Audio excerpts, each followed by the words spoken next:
physique nucléaire, radioactivité et décroissance radioactive. En arabe, النشاط الإشعاعي والتناقص الإشعاعي. النشاط الإشعاعي والتناقص الإشعاعي.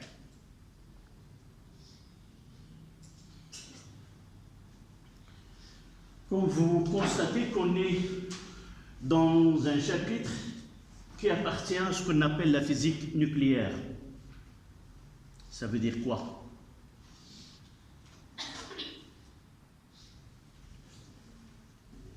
Une physique qui s'intéresse à quoi? À l'étude de noyau. Du noyau. Nucléaire, c'est l'adjectif relatif au noyau. Donc on va s'intéresser à ce qui se passe à l'intérieur du noyau. Évidemment, avant d'arriver à cette étude-là, on peut d'abord donner un petit aperçu sur la physique nucléaire, sa naissance. C'est une physique qui est moderne, a commencé ses premiers pas, si vous voulez, vers la fin du 19e siècle et le début du 20e siècle. Mais l'idée générale de la physique nucléaire remonte beaucoup dans le temps. C'est toujours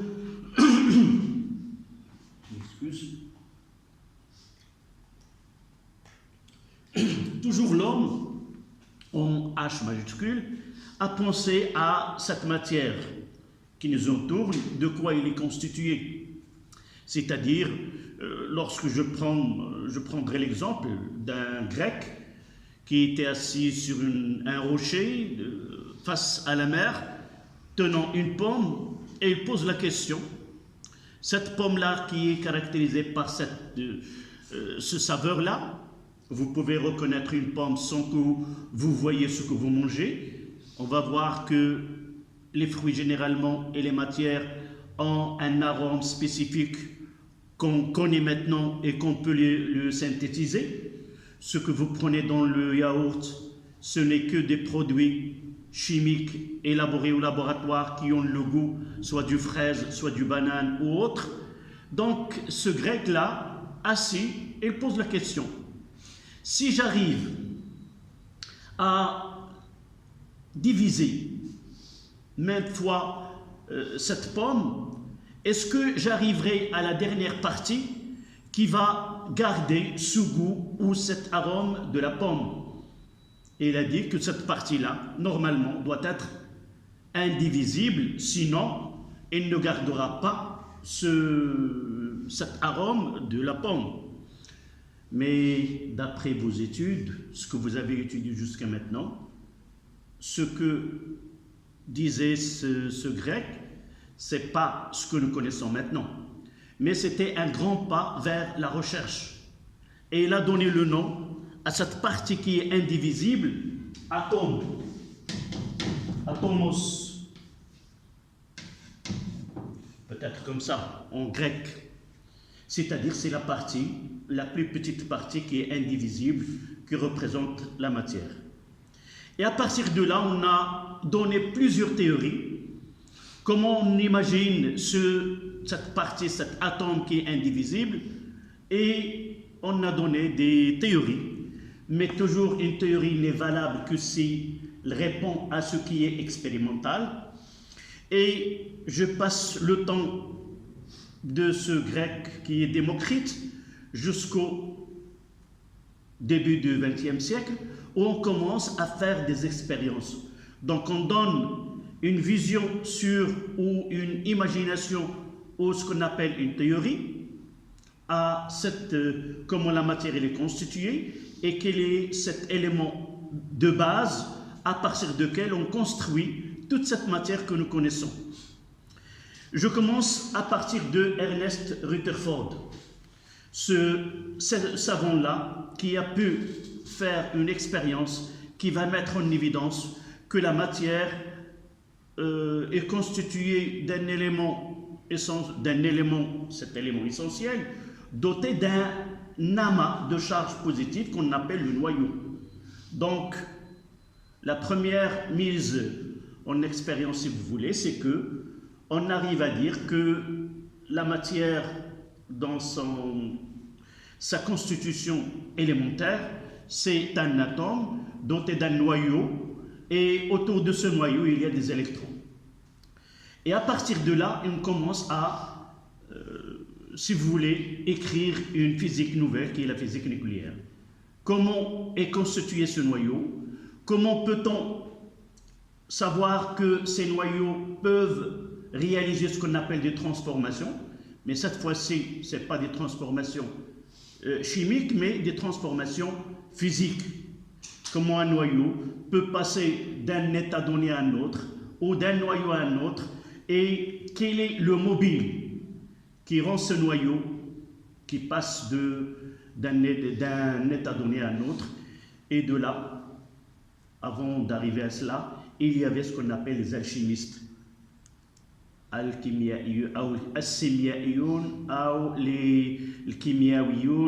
donc ce sont des gens qui cherchaient à transformer les métaux qui sont comme le fer, comme le plomb, à des métaux qui sont très rares, très coûteux, comme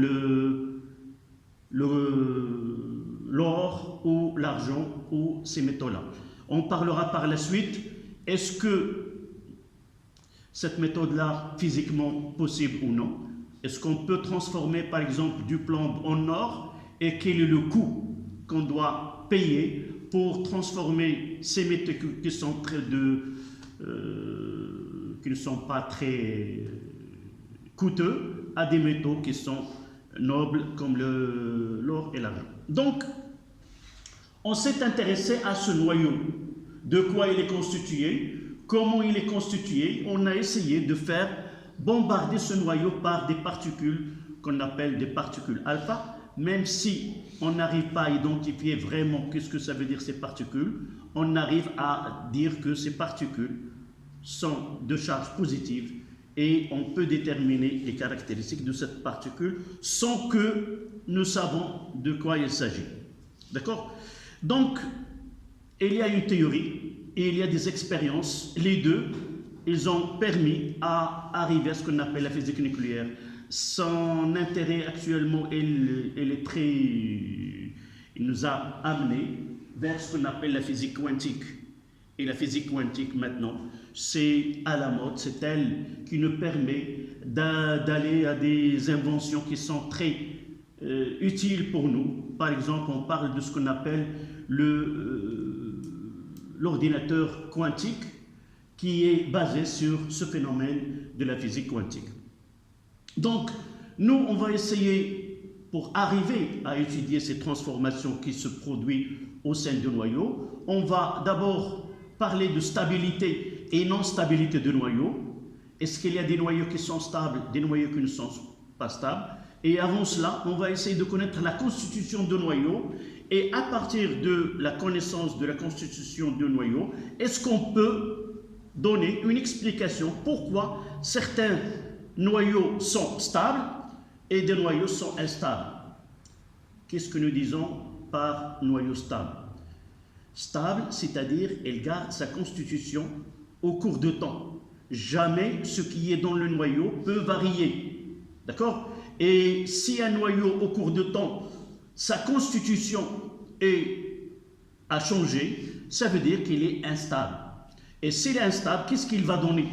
Et est-ce qu'on peut prévoir ces transformations que se produisent au cours de temps pour ces noyaux? Quel type de transformation?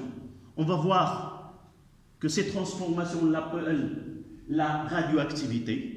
Ces noyaux donnent cette activité-là, et à partir de là, on va connaître la radioactivité telle ou telle et telle. Ça dépend du type de noyau qu'on va étudier. D'accord? Et par la suite, là, c'est une étude qui est qualitative.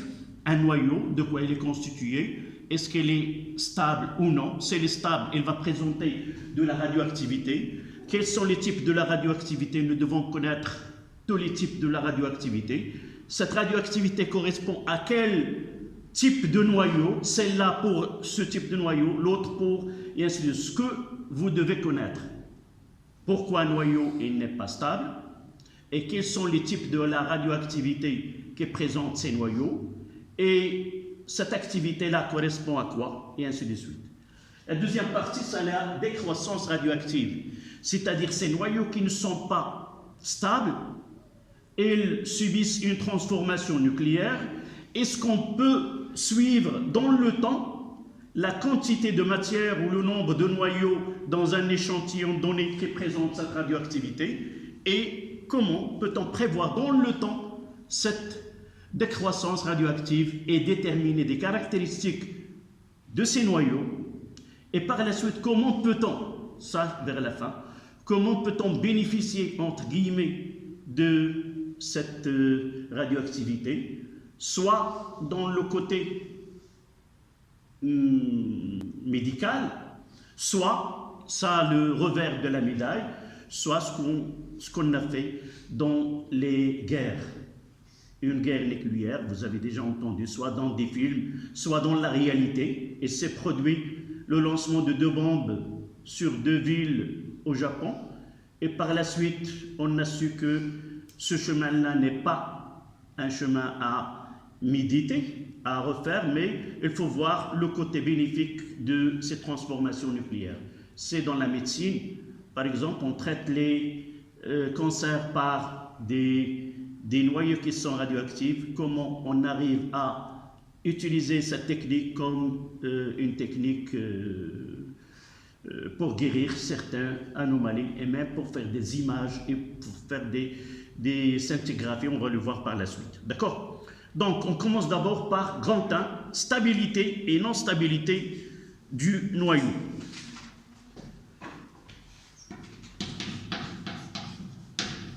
Stabilité et non-stabilité du noyau.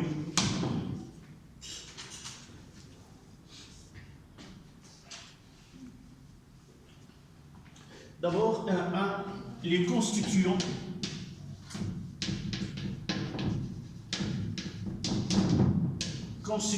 du noyau.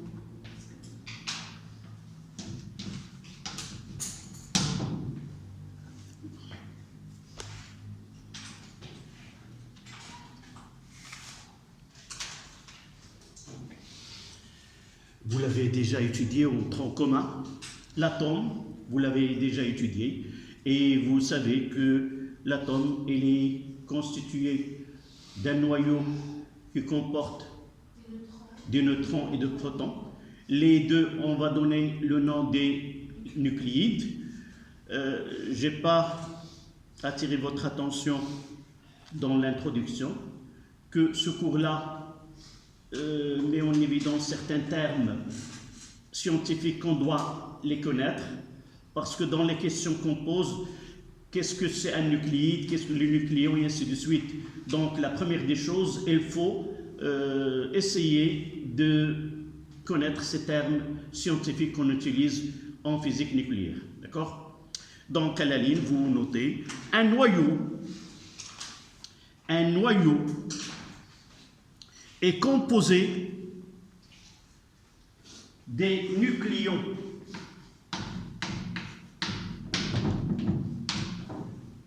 un noyau est composé des nucléons qui rassemblent, c'est-à-dire le noyau, qui rassemble les protons et les neutrons.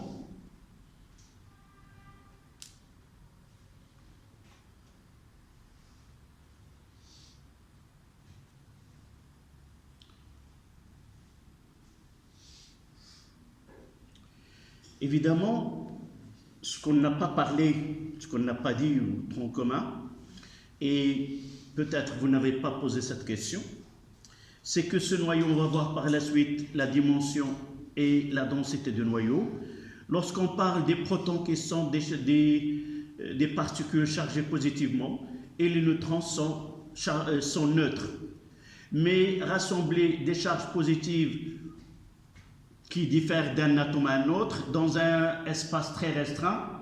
Et il va créer ce que vous connaissez, que les charges de même nature se repoussent et les charges de nature différente s'attirent.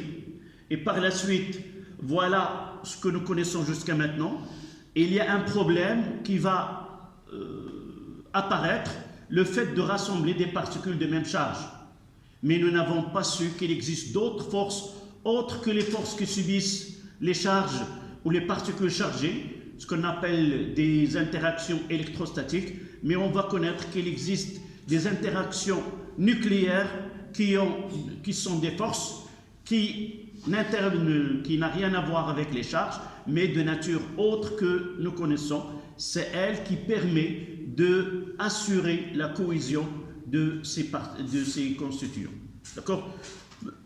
Donc, la dernière phrase que j'ai donnée, c'est... Ils ressemblent les protons et les neutrons. Oui, point à la ligne. Les protons sont des particules chargées positivement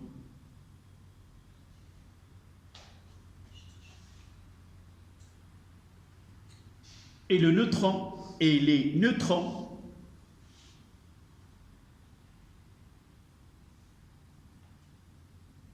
sont des particules neutres.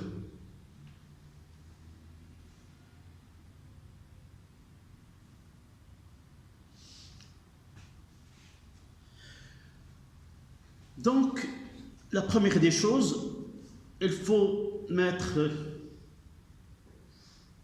devant vous quand généralement, c'est pas généralement, mais la réalité c'est qu'on traite ce noyau, mais on doit lui donner un symbole. Ce symbole-là, il est lié à l'atome qu'il appartient. Donc on va essayer de prendre le symbole de l'atome dont il dérive ce noyau, mais on ne va pas s'intéresser aux électrons qui appartiennent à cet atome-là. Donc d'abord, un petit rappel, ce que vous avez déjà étudié en tronc commun. Nous connaissons plusieurs atomes et plusieurs éléments chimiques. Et ces éléments chimiques sont représentés dans un tableau, le tableau de Mendeleïev. Là, on a représenté ce que se trouve dans la nature dans ce tableau-là. On ne s'est pas intéressé à ce qu'on appelle des nucléides. Donc, un élément chimique pour nous, que nous avons mis dans ce tableau, est caractérisé par le nombre Z, le nombre de protons ou le nombre de charges. Peu importe les autres éléments qui ont le même Z, mais qui diffèrent par A, qu'on parlera par la suite ce qu'on appelle les isotopes. Donc pour nous, on va prendre un symbole pour ces noyaux, c'est celui X à Z. Par exemple, HA1. X ça veut dire hydrogène, et là le nombre de charges, le nombre de protons 1, et le nombre de nucléons, les neutrons plus le proton, dans ce cas-là est égal à 1. Ça veut dire que le noyau H11 ne contient de le noyau qu'un seul proton, il ne contient pas de neutrons. D'accord? Donc à la ligne, on symbolise un noyau. On symbolise un noyau par X, A, Z.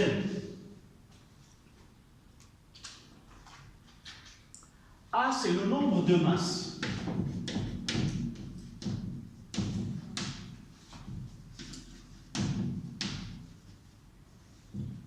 Ou le nombre de nucléons.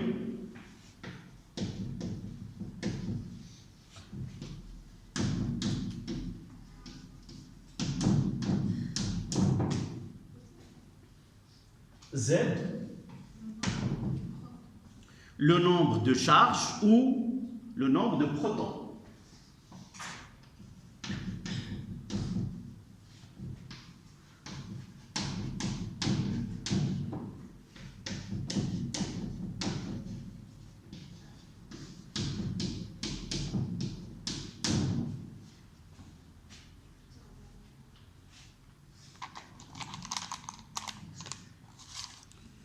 Et à partir de là, on peut poser que A est égal à Z plus N, ou est égal à P plus N, où P c'est le nombre de protons et N le nombre de neutrons. N,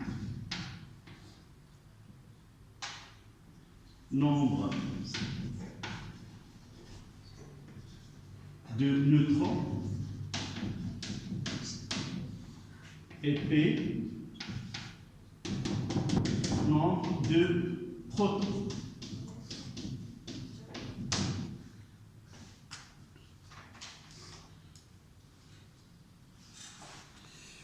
Comme vous voyez d'après l'écriture que Z est égal à P.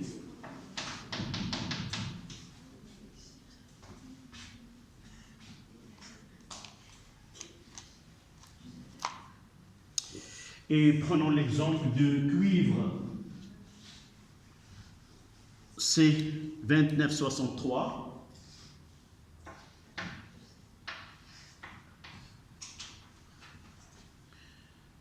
Ce noyau-là, nombre de protons P est égal à 29 et N est égal à 63 moins 29.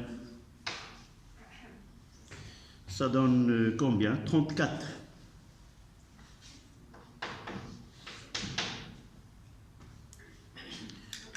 Donc, parmi les questions qu'on trouvera dans un exercice, au début de l'exercice, déterminer les constituants du noyau. À partir du symbole de ce noyau, vous devez être capable de déterminer le nombre de protons, le nombre de neutrons, à partir de ces relations que vous avez devant vous.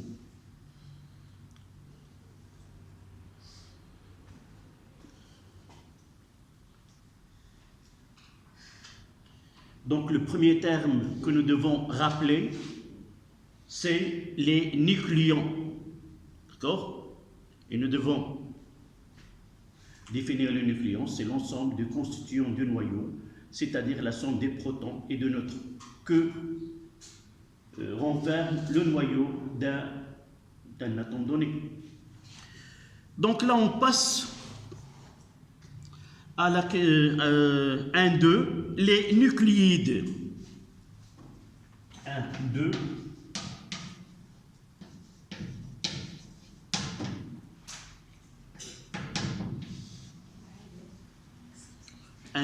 Les nucléides.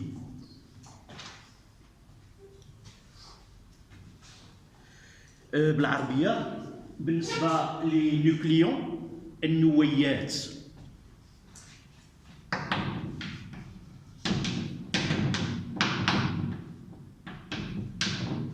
Et les nucléides النويدات.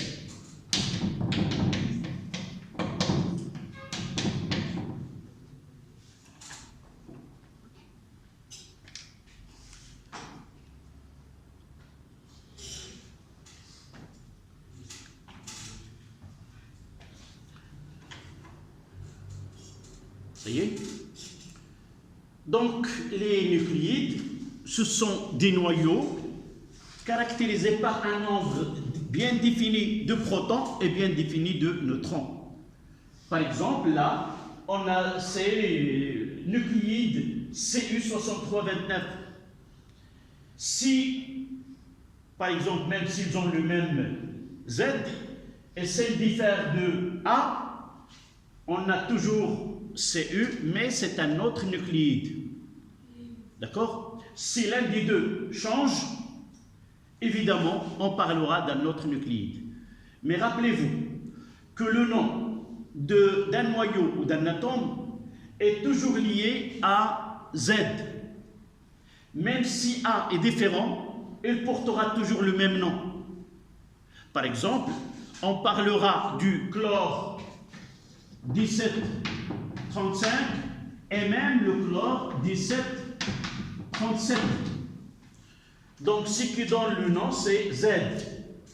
Et si A diffère, on aura toujours le même élément chimique. mais pas la même nucléide ou le même nucléide. D'accord? Donc vous notez, on appelle nucléide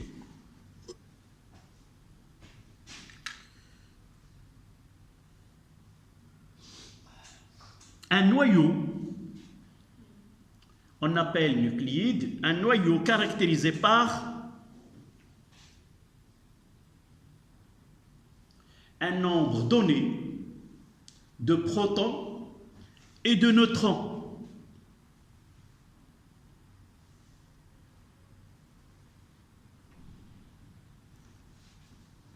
Voici un exemple du nucléide.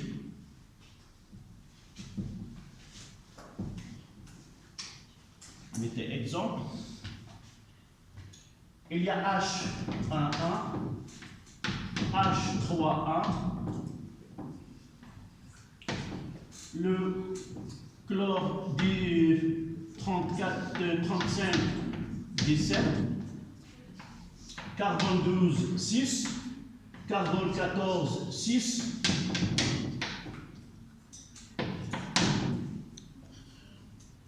et par exemple l'uranium 235, 92. On ne dira pas que H1 et H3 un seul nucléide, mais sont deux nucléides différents, du fait qu'ils ont le nombre de protons différents. Elle va nous ramener à définir ce qu'on appelle un isotope. Deux isotopes, ce sont des noyaux qui ont même Z et qui diffèrent par A. Diffèrent par A, ça veut dire qu'ils diffèrent par le nombre de neutrons. Donc vous prenez ces exemples.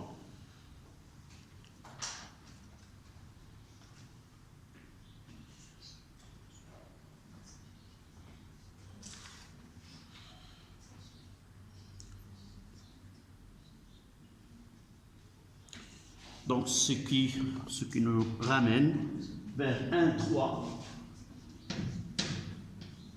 les isotopes.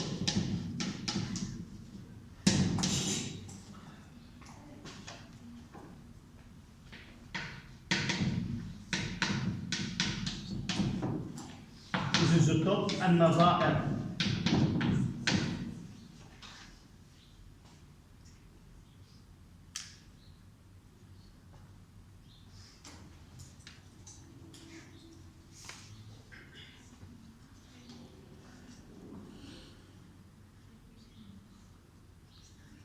Évidemment, la terminologie en arabe, elle diffère en arabe au Maroc, diffère de terminologie utilisée par d'autres pays arabes.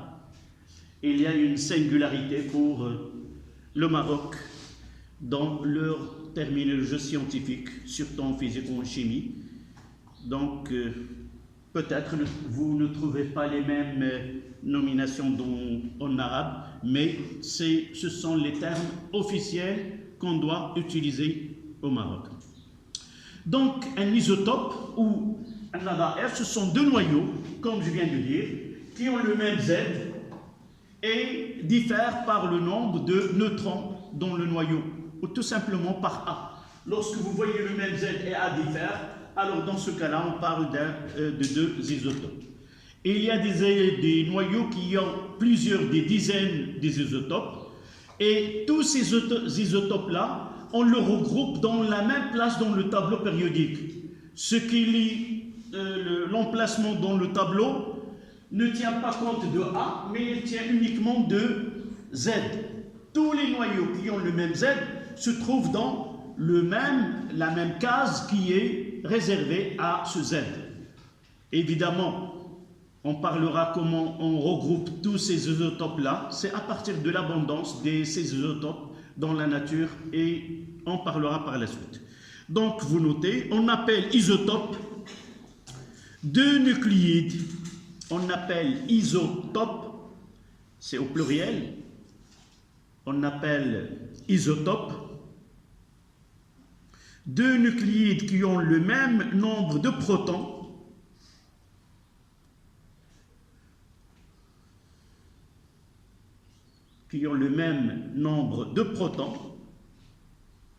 et diffère par le nombre de neutrons. On appelle ou on nomme isotope deux nucléides. Évidemment, on peut avoir plusieurs. Là, uniquement, c'est on compare deux.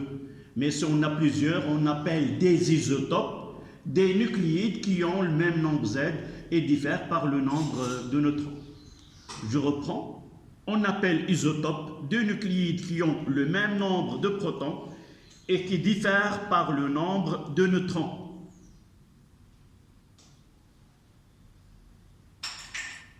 C'est-à-dire diffèrent par le nombre de nucléons, c'est-à-dire diffèrent par le nombre du nucléon. Ou vous mettez qui diffèrent par A.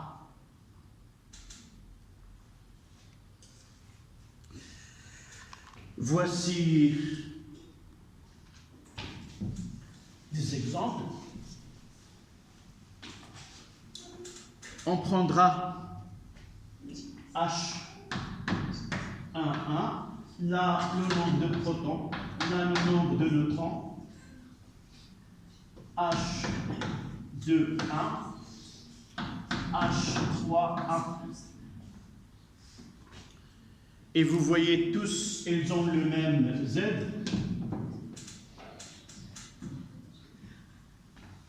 Donc là c'est 1.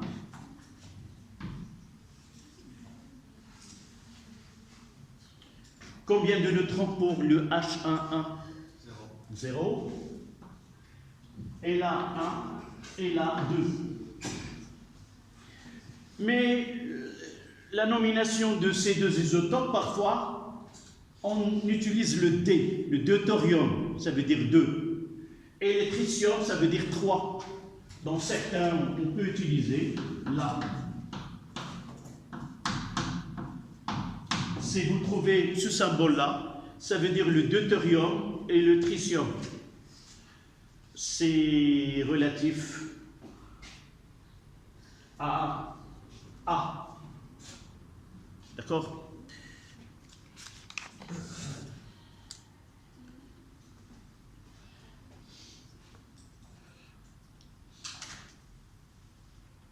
Donc les trois sont des isotopes. Donc comme vous voyez, le titre c'est la stabilité et la non-stabilité du noyau. Jusqu'à maintenant, on est présenté ce qu'on appelle un noyau, ce qu'on appelle les nucléons, un nucléide et les isotopes. Maintenant, on va passer à la densité de la matière nucléaire, c'est-à-dire ce noyau-là, quelle est sa densité? Et cette particularité, elle va nous ramener à parler de la stabilité d'un noyau. D'accord? Donc, 1,4, densité de la matière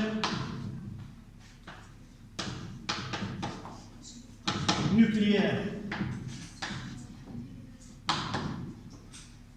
Densité de la matière nucléaire, ou tout simplement du noyau pour nous.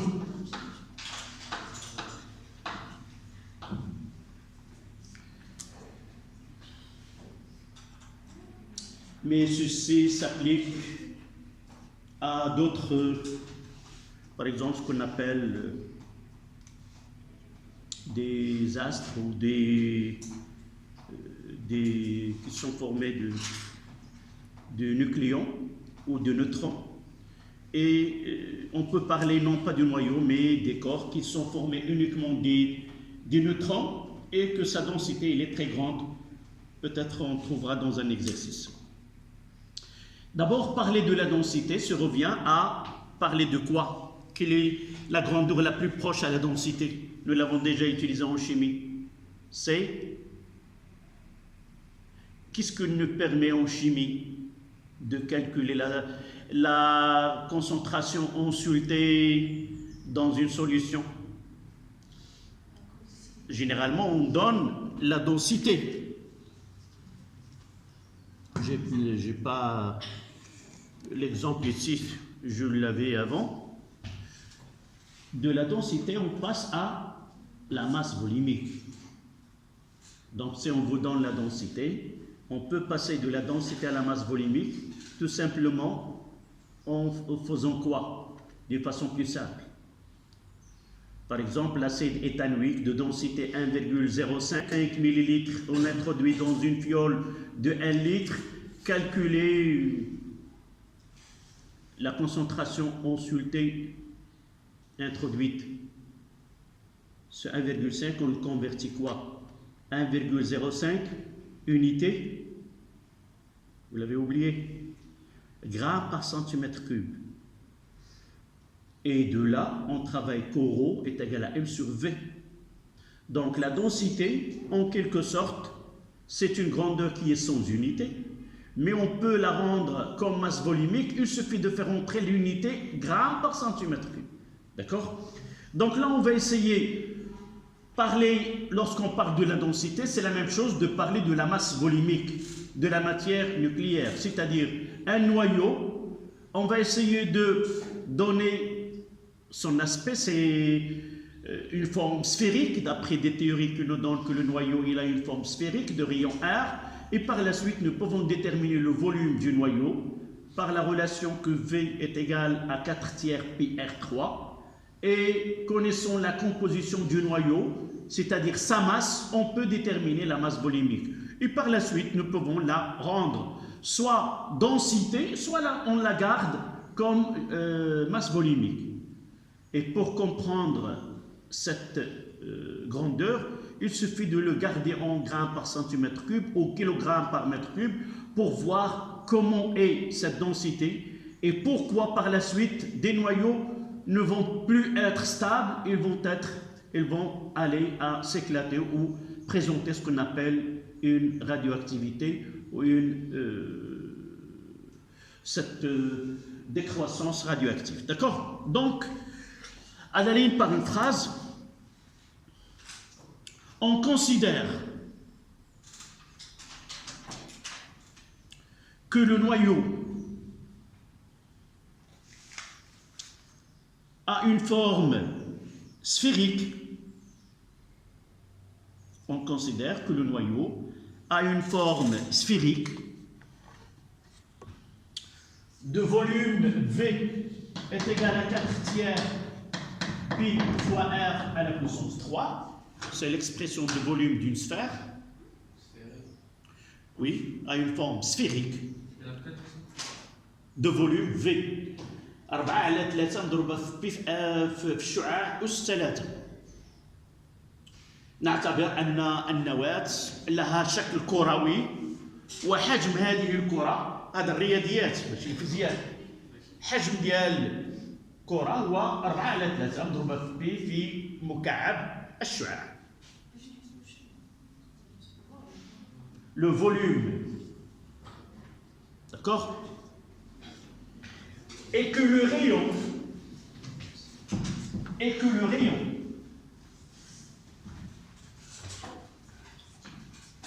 de noyau R est égal à R0 à la puissance 1 sur 3.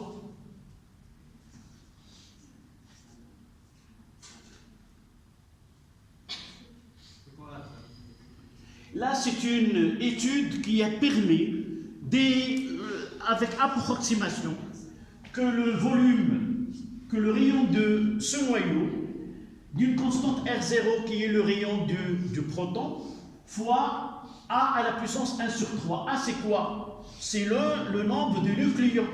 D'accord? C'est le nombre de protons. Par exemple, si nous prenons le cuivre 6329, A est égal à 63. D'accord? Là, c'est une théorie qui nous a donné une expression approximative de rayon de ce noyau-là. Qu'est-ce qu'on cherche? Oui, y a-t-il une question? Ce sont des relations mathématiques établies par une étude. Pour nous, ça ne nous intéresse pas comment on a obtenu cette expression. si on vous donne dans un exercice, on vous donne ces relations-là. Vous n'êtes pas censé de le connaître ou de l'apprendre. On est là en train d'arriver à définir la densité du noyau pour passer à autre chose qui est le plus important. D'accord? Donc, nous voulons la densité, donc on passe par la masse volumique. Rho, c'est M sur V. C'est la masse volumique. D'accord? Masse volumique, c'est l'expression qui est générale. On va l'appliquer à notre étude.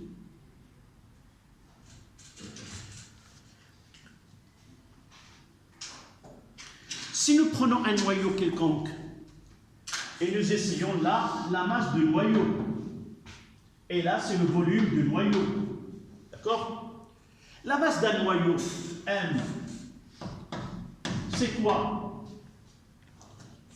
C'est la somme des masses de ses constituants. Elle est constituée par Z proton, donc Z fois MP, plus ce qui reste de neutrons, c'est A moins Z masse de neutrons. Voici la masse. Oui. On va essayer de faire une approximation, mais par la suite, cette approximation ne sera pas appliquée. C'est qu'en première approximation, on peut dire que la masse de protons est sensiblement égale à la masse de neutrons. Mais en réalité, il y a une différence. Et cette différence entre la masse de protons et la masse de neutrons, c'est un énigme en physique nucléaire. S'il n'y a pas cette masse, plusieurs choses, nous ne pouvons pas les avoir. On parlera par la suite lorsqu'on entrera dans la masse et énergie, et par la suite parler de ce problème qui est primordial et qui est décisif. Pourquoi les deux masses ne sont pas égales et pourquoi l'un doit être plus petit que l'autre et non pas l'inverse. On verra ceci par la suite. Donc, on peut dire que MP est sensiblement égal à Mn, et par la suite, cette masse de neutrons est égale à quoi?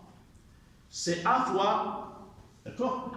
Là, moins et moins, ça donne A, masse de neutrons est égale à A fois la masse de protons. Puisque nous avons pris, les deux masses sont égales, d'accord? On va essayer de passer, là c'est la masse de neutrons, on passe à volume maintenant. V de N est égal à quoi? 4 tiers fois pi fois R0. On termine d'abord A à la puissance 1 sur 3, le tout à la puissance 3.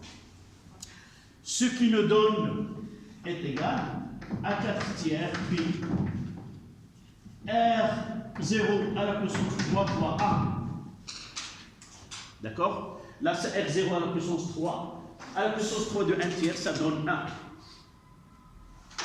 Et on écrira la masse volumique, ρ. Ρ est égal à A fois MP sur 4 tiers fois pi fois R0 à la puissance 3 fois A. Et vous constatez que A se simplifie et ça donne ρ est égal à MP sur 3 ici 4 pi fois R0 à la puissance 3. On fait un petit calcul et on peut prendre 5 minutes juste après. La masse de protons, on prend 1,67 10 moins 27 kg.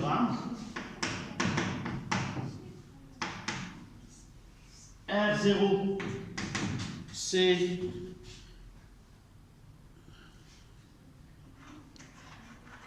1,8 10 à la puissance moins 15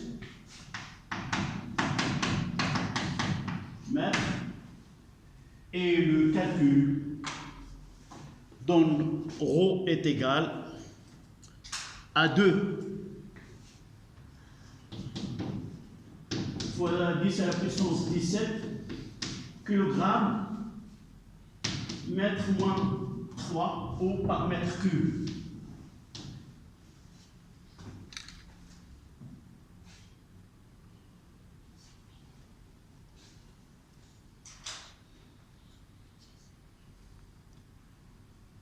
On va essayer, oui, si tu écris.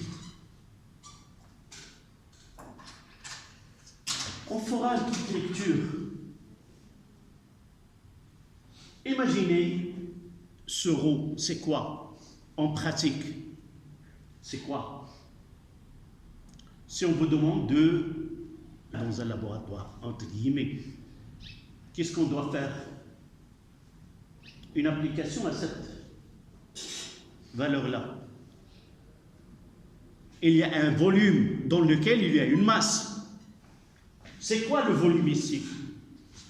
Si nous prenons un mètre cube c'est quoi? Un mètre et un mètre. Donc un mètre cube dans lequel combien? Quelle est la masse à l'intérieur d'un mètre cube? C'est 10 à la puissance 17 kg. Ça veut dire quoi? On va mettre 10 à la puissance 15, c'est combien? 10 à la puissance 12, c'est milliards. C'est-à-dire 200 000 milliards de kilogrammes dans un mètre cube. C'est une densité ou c'est une masse volumique qui est très grande.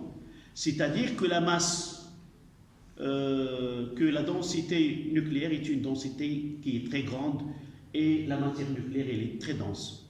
C'est ça que nous pouvons lire à partir de là. Donc, matière nucléaire est très dense. La matière, et on prendra 5 minutes. La matière nucléaire est très dense.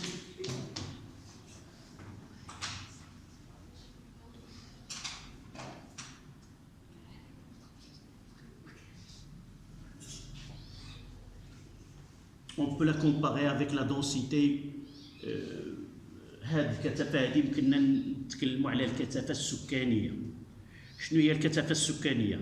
هي عدد ديال السكان في واحد المنطقة معينة.